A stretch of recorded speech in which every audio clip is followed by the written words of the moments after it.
BJP राष्ट्रीय वक्ता मौजूद हैं, इनसे बात करते हैं।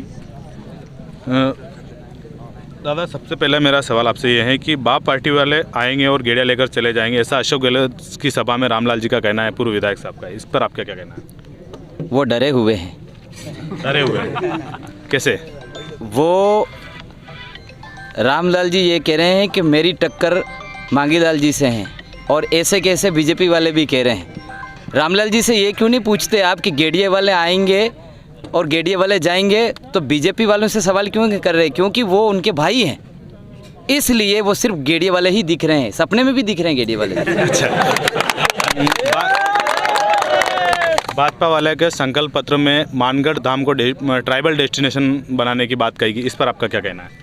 वो मानगढ़ धाम है आदिवासियों का स्थान, विशेष एक तरह से गोविंद गिरी महाराज का धाम रहा हुआ है। मोदी जी और गहलोत साहब दोनों ने सभाएं करी बारी बारी से, तो ये एक उनकी पॉलिसी है वोट लेने की। अच्छा, तीसरा सवाल आपसे मेरा ये है कि आप कमल कांग्रेस एक हैं ऐसा आरोप लगाते हैं, इसको कैसे स्पष्ट करेंगे? स्पष्ट है ना, पिछले 2 सालों में पंचायती राज का चुनाव दलोट पंचायत समिति एक ऐसा सेंटर है जहाँ पर साफ दिखता है कि आदिवासी का बोर्ड बैठ रहा था, आदिवासी पार्टी का बोर्ड बैठ रहा था, वहाँ पर बीजेपी और कांग्रेस ने मिल करके बनाया।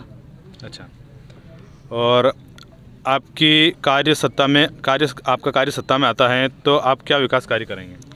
देखिए, हम सत्ता में आते हैं तो हम लोकतांत्रिक तरीके से विकास कराएंगे, एक अलग अलग गुंडों और ठेकेदारों का विकास नहीं कराएंगे। हम सभी वर्गों का, एसटी, एससी, दलित, माइनॉरिटी, जनरल, हम सभी वर्गों का करेंगे, और उसमें भी फिर जो गरीब तबका है उसका विशेष करके देखेंगे। ऐसा नहीं कि एसटी होने के नाते रामलाल जी का घर भर दें, ऐसा नहीं है।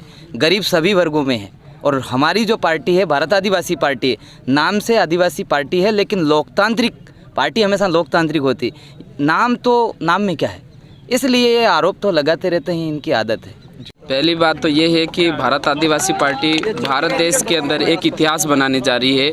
वो ये है कि 1952 के बाद जितने चुनाव हुए, अभी तक आदिवासी सरकार या ट्राइबल एडवाइजरी कमेटी गठन नहीं हुआ है, तो भारत आदिवासी पार्टी पहली बार ट्राइबल एडवाइजरी कमेटी का अध्यक्ष बनाने जा रही है। और जैसे ही अध्यक्ष बैठता है तो अनुसूचित क्षेत्र के निवासियों के लिए सारे वो कार्य करेगी जो जायज़ है। और ये बात भी कहना चाहूँगा कि पिछले ही बार आपने देखा होगा 5 सालों के अंदर हमारी विचारधारा से 2 विधायक जीत के गए। कहने की ज़रूरत नहीं, पूरी देश के अंदर डंका बजा, और पूरे राजस्थान के अंदर पहला और दूसरा स्थान हमारे विचारधारा से जीते हुए विधायकों का आया। मतलब सबसे ज़्यादा विकास उन्होंने करवाया है। तो हम कहने में, बातों में विश्वास नहीं करते, हम काम में विश्वास करते हैं। और बाकी 3 तारीख बाद देखोगे। जी, धन्यवाद।